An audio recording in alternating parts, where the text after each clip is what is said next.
It's the J Bass Today Show.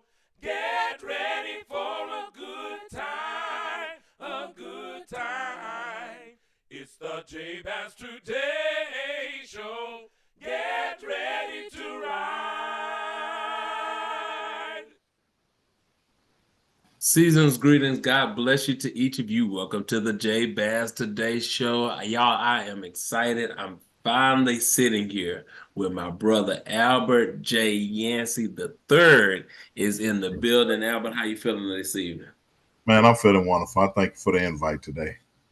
Absolutely. Hey, I am honored that you are here and we got so much to talk about. So we just gonna dive right into it. Okay, so how long would you say that we've known each other? I can, my memory is just brother shot. But I want to say I've known you, what, at least 4 or 5 years, if not No, more. it's been longer than that because I've been home over 5 years. So I would say probably closer to 10 or 11 whenever you first started coming into the Justice 3 unit. Okay. All right. And so you were released when? February the 8th of 2019. 19, man. And so you've been home over 5 years now. Over That's 5 years. So, Now that's the part I really want to capture. But if you want to share anything with our audience about your journey to this moment, just this is your time to introduce yourself. I met Albert while he was serving his life sentence. I want to be the one to put that one on there. I want to start it out with that piece because okay.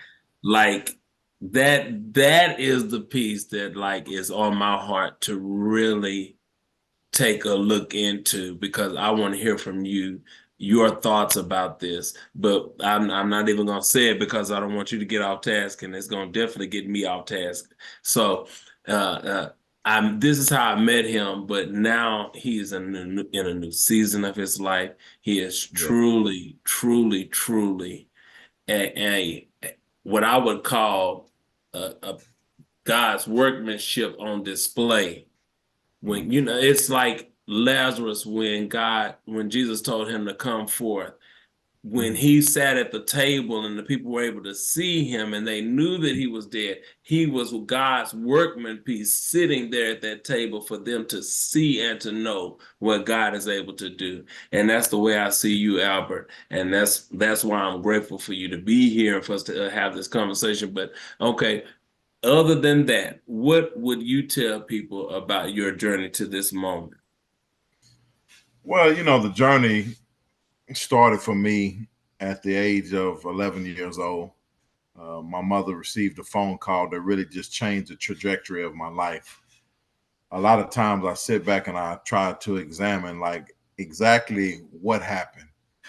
And it was that phone call that my mother received from my uncle in 1985 that my father, my HERO, was found floating in the Colorado River dead after being reported missing for 5 days. Up to this point, I was an entrepreneur at the age of 8 years old, had my own lawn service. I was involved in the Boys Club. I was involved in the Boy Scouts. I was involved in church Christmas, Easter, and Mother's Day. Um, and that news just really crushed me. And I didn't have the vocabulary to accurately express how much of an impact that it had on me when I heard the words echo from my mother's lips that my father was found dead. So at the age of 11 years old, I kind of built this reputation for myself, trying to escape the reality of the world that I had been thrust into. I never had a real close relationship with my father, but still, he was my father. And like most kids, we love our fathers regardless of if they're there or if they're not there. And so, to kind of combat some of the things that I was having to go through, at the age of 11 years old, I told my mother that I wanted a pair of Adidas tennis shoes That's what everybody was wearing. Run DMC was popular. So everybody was wearing the shell toe Adidas, and I wanted me a pair of Adidas. So I told my mother, I said, Mom, I said, I want a pair of Adidas.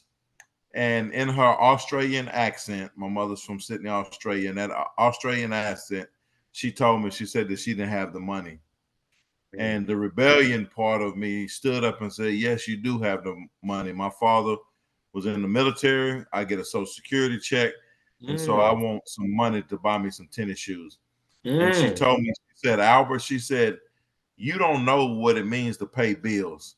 She said, I'm going to give you your $237 and don't you ask for any more money this month.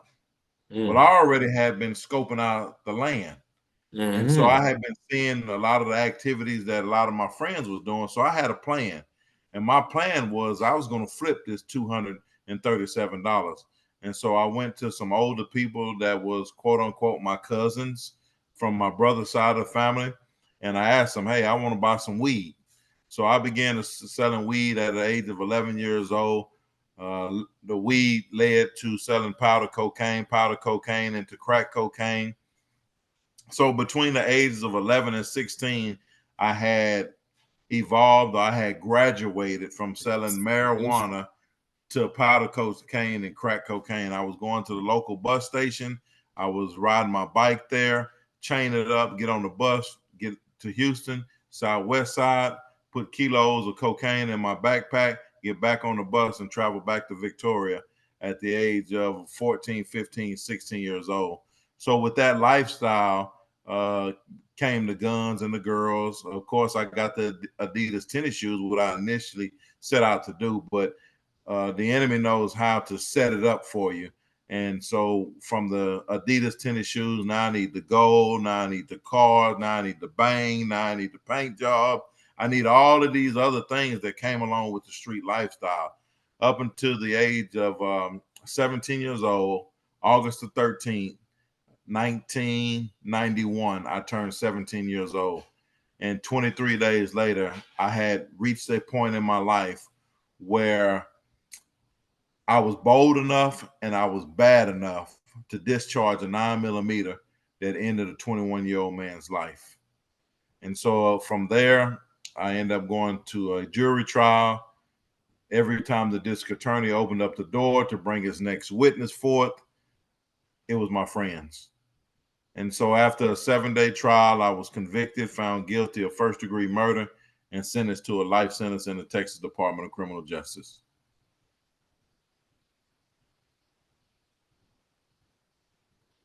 So you're just gonna stop it right there? I'm gonna stop it right there. In case you have any questions or anything, I don't want to get into the penal institution because a lot of people don't understand that I was an A honor roll student. I had ambitions. I had ambitions to go into the Marines for 8 years. I wanted to follow in the footsteps of my father and my grandfather. I played football, basketball, baseball, track. I lettered my freshman year. I had scholarship offers coming my freshman year. But a lot of people didn't understand that I excelled in sports, but I was a crushed little boy under a uniform. And so the activities that people were seeing externally was really me crying out, saying, I need help. Yeah. And so what I've discovered in life is that it wasn't what was on top of the water that sank the Titanic. It's what they couldn't see. That's number one. And number two is once the captain realized that he was in danger, he couldn't let go of the sternum wheel. So the things that I was doing externally, the gang member, the selling the drugs, the fighting, the getting kicked out of school, all that was the undercurrents of that something was wrong. And so a lot of adults, rather than embracing me and saying, Albert, there's something better in you, they were afraid of me. And so they shunned me. They painted this picture of me that I would be dead or I would be in prison before I was 18 years old. And so I began to gravitate towards the things that they were saying about me. And I said, okay, I'm going to be just that. You say I'm going to be dead before 18. Well, this allowed me to become trigger happy. And so every time that I got into a situation, I'm going to get you before you get me, because it was already in my mind that by the 18 years old, I was going to be dead. But unfortunately, God's plan came in and rescued me at 17 and didn't allow me to kill myself. Oh, man, I tell you, it's so much in all that you have already said. Unpack it. Yeah, it's so much. And it of course you can't help but start at 11. That's when we've talked about this before, the thought of you being this honor roll child and doing so well and excelling in the things in school. And you would think that somebody in that generation would see you and say, he's acting out, he lost his father, and maybe did someone reach out to you to, ask you, were you okay? Did you have some kind of outlet to talk to about what happened with your father and express that? Well, I can't say that I actually had someone to talk to because I didn't have the vocabulary to express how I was feeling, because I couldn't really talk to no one about the hurt because it made me look weak. It made me look lesser than. And so as a little you felt boy, like that even at 11.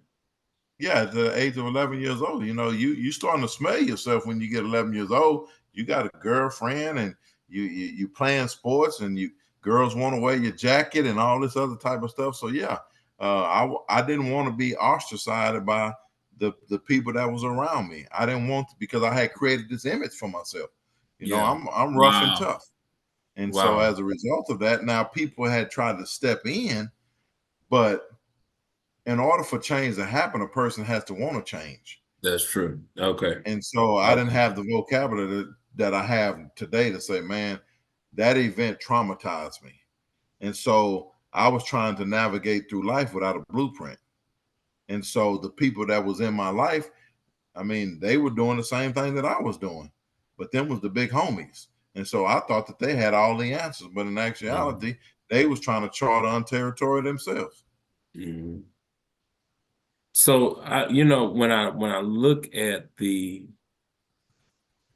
movements, I would say, of your life, the journey, would you agree that you needed to go that direction? These things had to line up in this direction for you to be who you are, with the influence and the opportunities that you have now?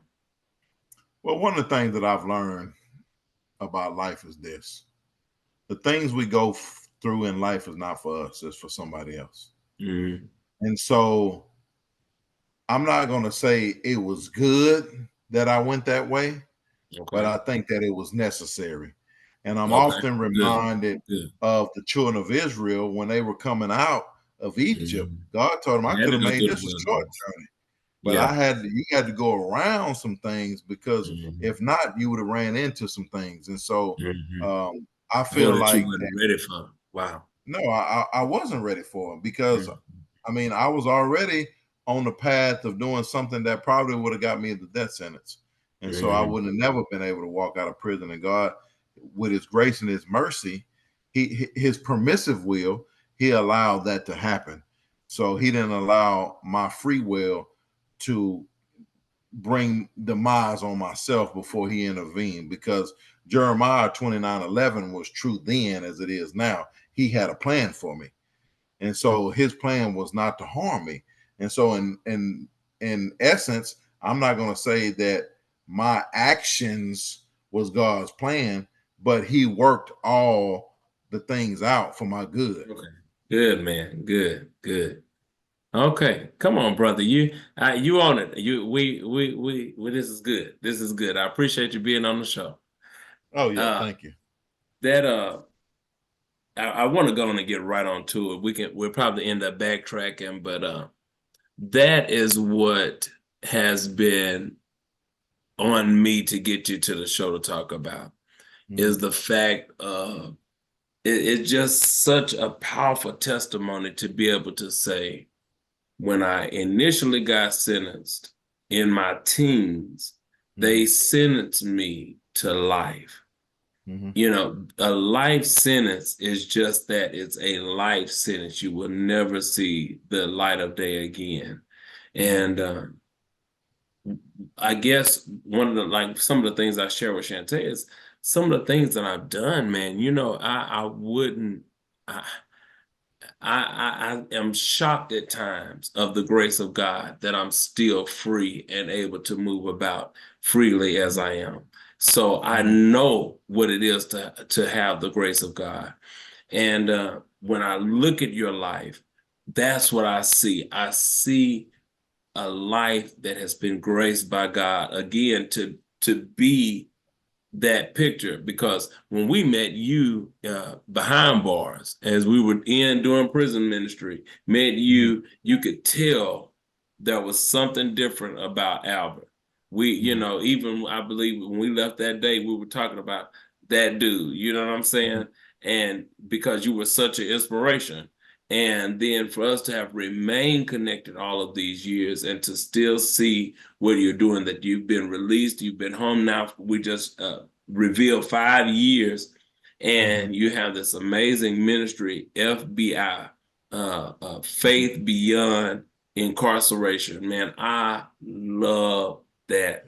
And to see you working it, to see you still going in and meeting with those who have been incarcerated, meeting, still going in to be a blessing to those who are incarcerated. You're doing the work, brother. You doing exactly what you said you would do when you were released. Uh, and another thing that I admire, and then you can just have it and talk about all of this, that you got out, you had jobs, and then now you're on your own business, you're running loads, you're doing it. You are again God's workmanship. You know, man, brother, it's something to say something like that. And so when you hear these things and you think about now what it looks like on this side of having been released and seeing the blessings and the favor that you've seen, how would you use your testimony to encourage somebody who is sitting behind bars that might just get a chance to see this and they say, man, ain't no hope for me? You the hope right here. What you got to tell them? So the hope is this. One of the reasons why FBI ministry was birthed, a lot of people think that it was birthed while after I was released. But in actuality, my logo, FBI ministry, everything about the ministry was birthed while I was incarcerated. And the Okay. reason why is because statistics say that for every 5 offenders that are released every year, that 3 of them will return back to prison within 2 years. So they said for every 5 that are released, 3 are returned within 2 years. But they never talked about the 2 that stayed out. And so this is what FBI does, is that I network with men and women who have exited the prison system and are doing extraordinary things, whether they're supervisors, whether general managers, whether they're entrepreneurs, whether they're authors, et cetera, et cetera.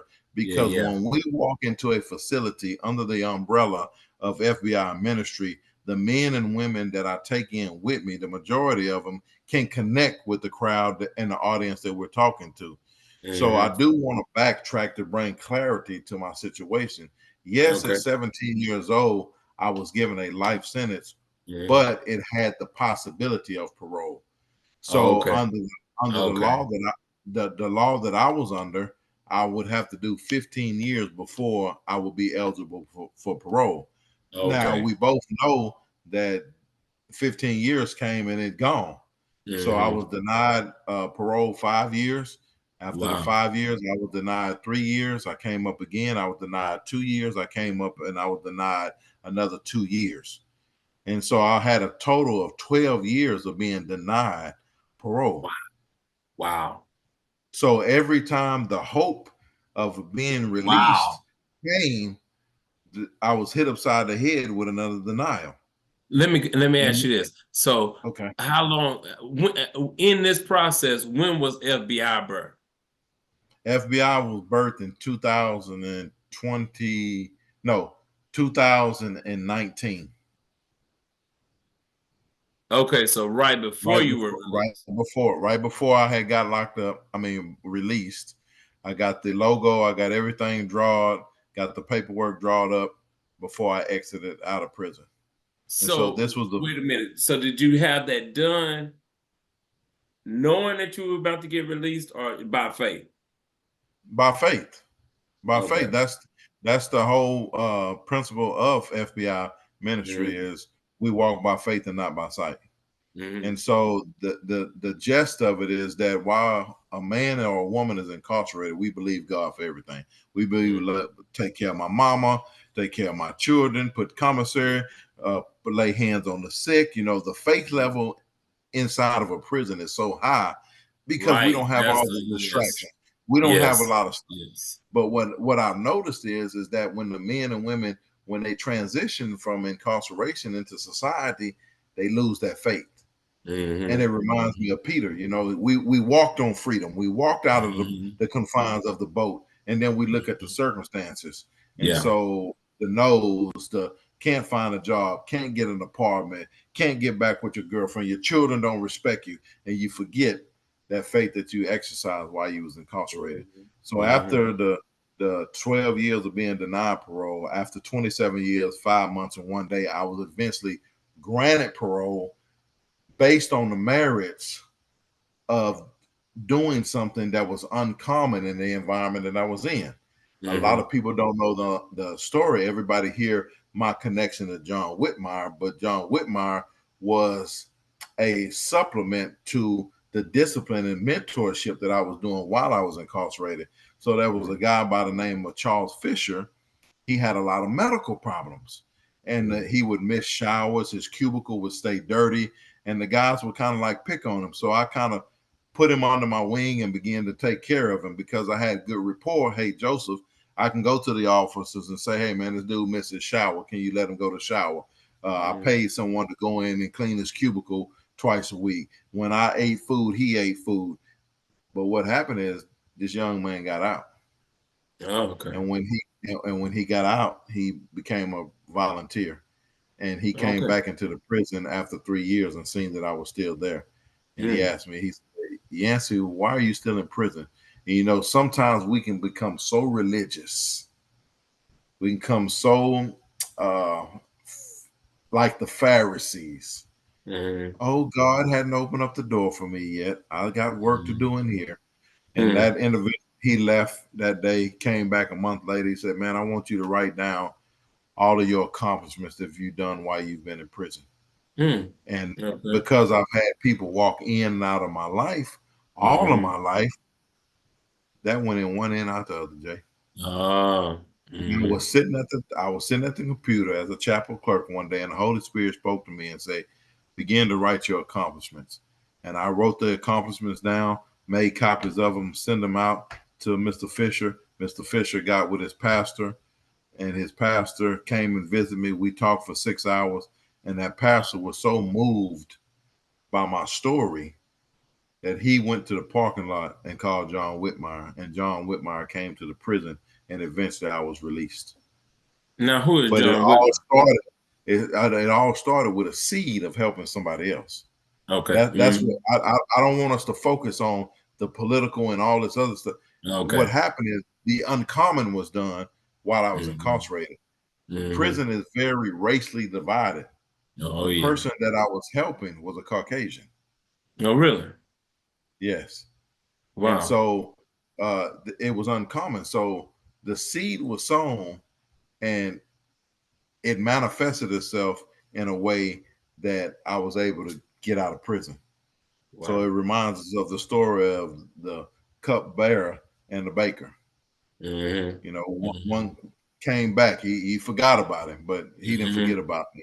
As a Yeah. result of that, I Yeah. walked out of prison. That's a blessing. Man. Absolutely. Man. And so, okay, you came out. You were a car salesman. I remember you doing that. That was a big job because you were getting favor in that. I think you was Hmm. about to look like you was about to own a car dealership at one point. Well, it was normally in life what I've learned is another lesson that I've learned. Normally we gravitate towards the things that we're exposed to. Prison Okay. is a limited Okay. environment, but Mm, three of the guys that I know that was released before me, all of mm. them was car salesmen. Okay. So that's where Okay. the seed was planted in me. Hey, I want to be successful too. I Yeah, sold yeah, dope, I yeah. sold kilos, I sold weed. I can sell something.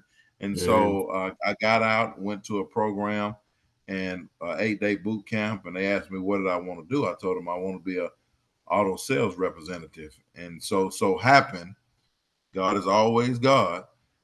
One of the ladies that worked there, her father was the owner of a dealership.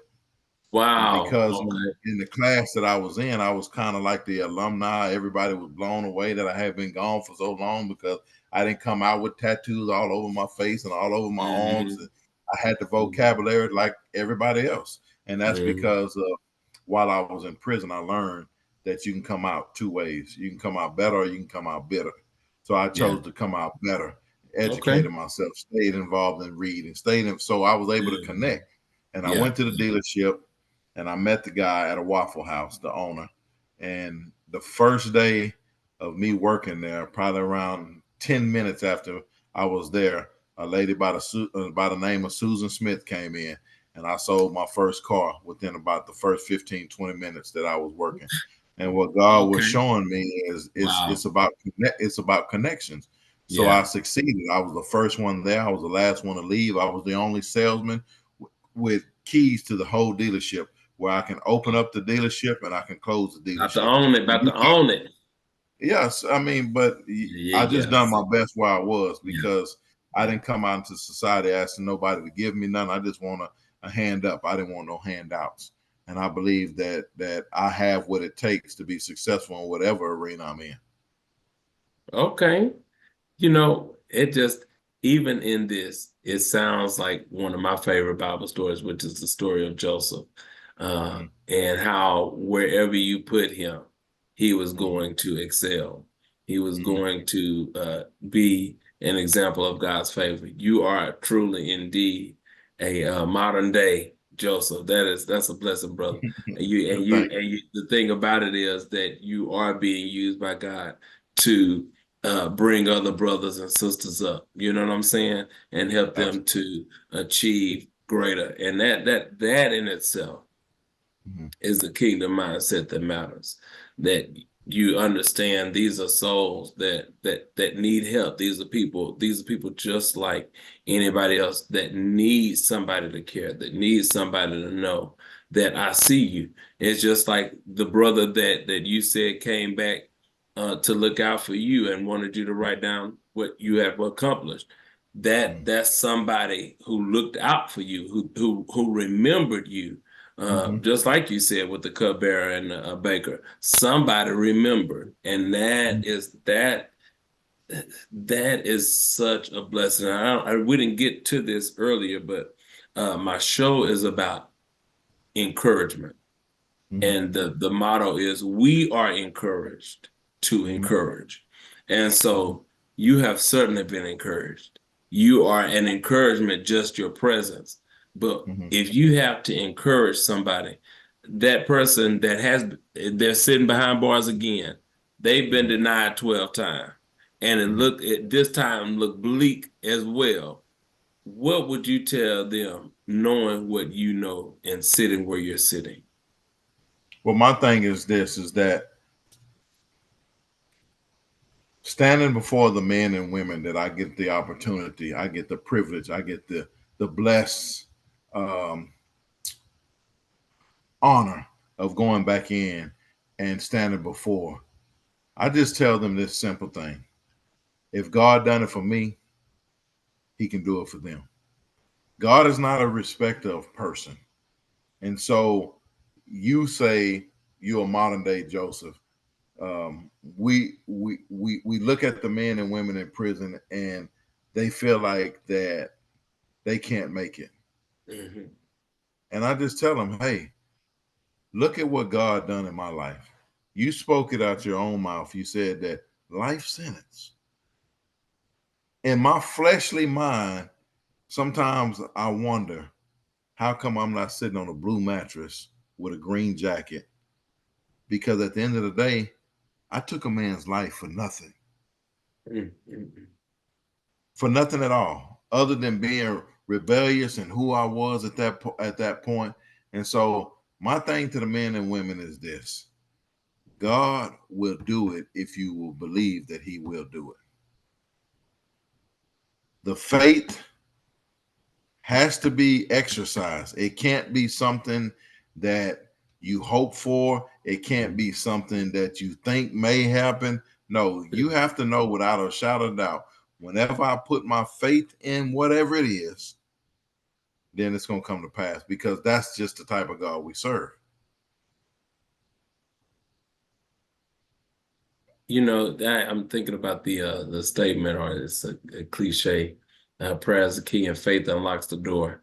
You know, that it's in that movement, and to know that that is the ingredient that unlocks the door. This season's been talking about faith, and that was a Sunday school lesson. So I'm really, it's as if God is saying we've got to raise our level of faith. What is it that we believe in him for? You know, I think I had been on a kick before now with those who are included in the Bible Hall of Faith, we call it, in Hebrews, and this one had faith and that one had faith. And what caught my attention was each one of them did one thing, one major act of faith that was the thing that got them placed into the Hall of Faith. And, you know, we have these moments of obedience and faith, but it's as if God is leading us somewhere. There's something greater for us to do and for us to accomplish. And that's why we're still here. And what I love about this moment is it is as if we are positioned right where he wants us to be, doing what he would have for us to do for this season, because the truth is, younger us did put some things in place for us now. And it's up to us now to work what it is that we have the opportunity to work with for what's coming later. And just to have the mind or the expectation of looking forward for something to reach forward to, something to lay hold of, that makes a difference. You know, you're saying that it may be somebody behind bars who has lost all hope, and they don't see anything that's worth reaching forward to. And, you know, man, that's one place that I've been in. It was so palpable. I could feel it. It was as if literally I had no reason to exist. What am I here for? That's how blind I was to how good I had it. I had life. I had health and strength. But what was going on internally? All hope was gone. It's hope. What is hope? You know, at this point, what is it? And so to be in this season, to have these opportunities that we have now, even being able to share this moment with you, I appreciate this, because the Bible tells us that iron sharpens iron. And when you get in the midst of someone who is walking by faith, and that you make that faith connection and you get charged, man, I'm telling you, I feel like I can run on and see what the end is going to be. And I praise God for that, because we've had this conversation. It's just like it's a recharge, and audience, as you have had the opportunity to experience this conversation, I pray that what I'm feeling now spiritually, and just encouraged in a new, fresh way, I pray that that's the same way that you feel just by hearing what we have shared. Albert, there is so much more that we could talk about, and I certainly hope that this will not be the last time you'll be my guest on the show, because it's so much that you've said today that I'm sure if I listen back to this and just listen to a piece of it, I have about 50 more questions for you. All right? And I'll be back for them 50 more questions. But I do want to say this. I really do thank you and your ministry for coming in, because I may be hope to the ones I left behind, but y'all was hope for me while I was there. And I Wow. often tell people this: I don't care how much time you give a person. I don't care how high the fence you put them behind, or how deep you put a person in prison. At some point, they're all going to return back to society. So for the people who really don't know what is missing in the prison, it's love.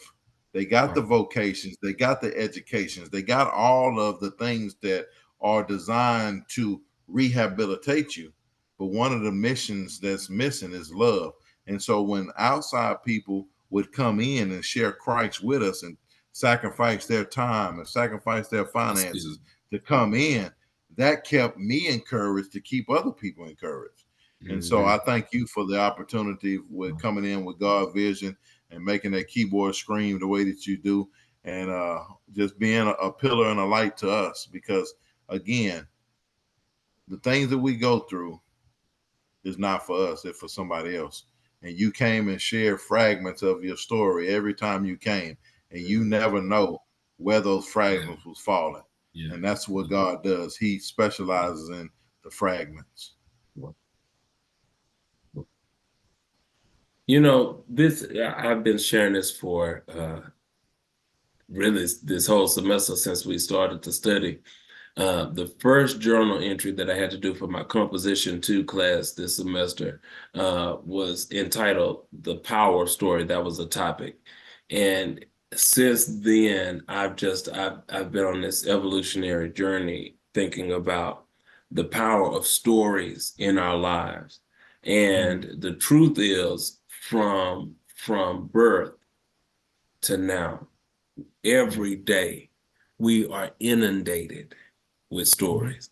Even when we couldn't understand the stories, our parents and those that we were coming in contact were talking. They might sit us down and we're in front of a TV and a TV talking, and we're hearing all these stories. Every day you're dealing with stories. And you know, when you said that about the fragments and dropping a piece here and there, you know, even the Bible is a story.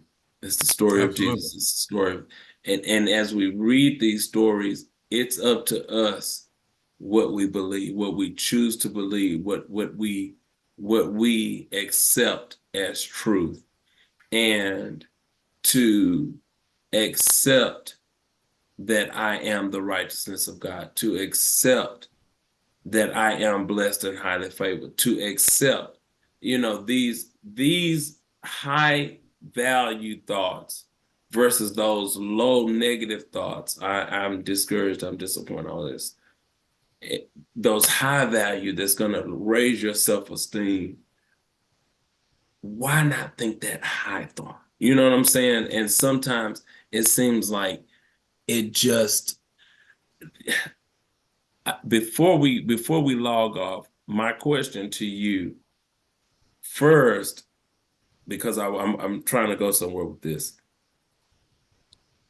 First, would you say there was a point while you were incarcerated that you did feel low and hopeless, that it was just like, man, to hell with all of this, I'm over it, y'all can have it, I'm sick even trying?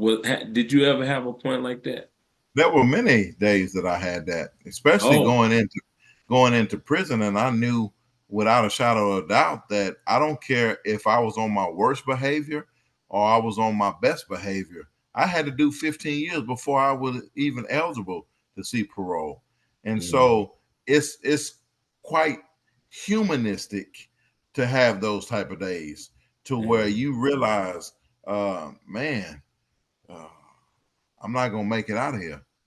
So with that mindset, that's how I lived in prison.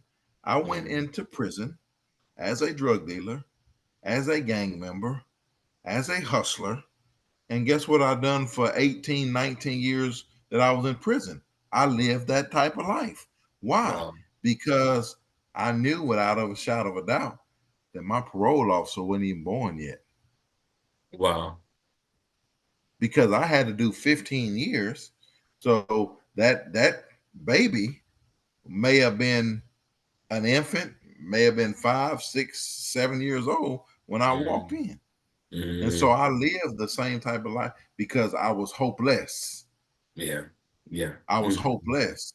But as I began to grow in my faith, it's just like lifting weights. I put 10 pounds on there. I believe God for that. Now let me believe him for 50. Let me believe for, and the more that I began to exercise the faith in the different aspects of my life, whether it was building relationship with my family, whether it was taking care of my mom when she was in the hospital, whether comforting my mom and my sister when my brother got blowed up and killed, whatever aspects of life that I had to exercise that faith in is where it began to bloom and grow. And so just like I told the guys yesterday, and you just said it right now, it takes the same amount of energy to think big as it does to think small. So why am I going to think small when I serve a God that's beyond anything that I can comprehend in my finite mind? Yeah. And so as a result of that, you begin to exercise your faith, and you start with something small. So yes, there was hopeless days. Yes, it's been hard since I've been home. And sometimes you look for God here, you look for God there, and you can't feel him, but you still got to trace him. Still got to trust. You still got to trust him. You still got to trace him. And and all he does is remind you of where he brought you from. And when you just look back at what he brought you from, I say, guess what? My worst day out here is better than the best day I had in prison. Yeah. And so even when things are not falling in place like I would want them to, even though things have not unfolded, the enemy will try to get you to compare yourself to other people. Yes. But I have to keep in mind that my plumb line ain't other people. I can't measure myself against other people. Why? Because for 27 years, 5 months, and 1 day, I was out of place. I've been home 5, and I've accomplished a lot. And then sometimes they get, man, you need to do this, you need to be doing, but that's the flesh screaming out. And then when I sit my butt down somewhere and I begin to meditate, God say, don't worry, it's coming. It's coming. Just be consistent in what you're doing. And by your consistency, you are watering, you are fertilizing, you are taking care of the seed that was planted a long time ago. What? Okay. Let me tell you something. I got about 50. We probably had about 25 more because I want to know now when did your journey start changing while you were in prison? But y'all are gonna have to wait till the next time. Y'all got to wait till I have Brother Yancey back as my special guest. Brother, any final words before we close out? Well, first of all, thank you again for the opportunities, and for your viewers. Just understand one thing, that it's not about where you start, it's about where you finish. And to understand one thing, that if God started something in you, he's going to complete it. You just have to have the faith and believe that the things that haven't manifested itself, the only reason they haven't, because it's not time yet.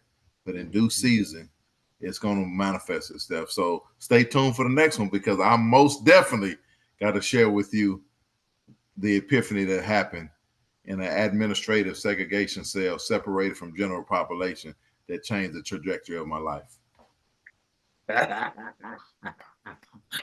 Holly, y'all. Thank you so much for joining me, brother. Yes, sir. All right, bless you. It's the J Bass Today Show. And if you change your attitude, you can change your life. Yeah, it really is. Yeah, I found out. Now I'm telling you that it's your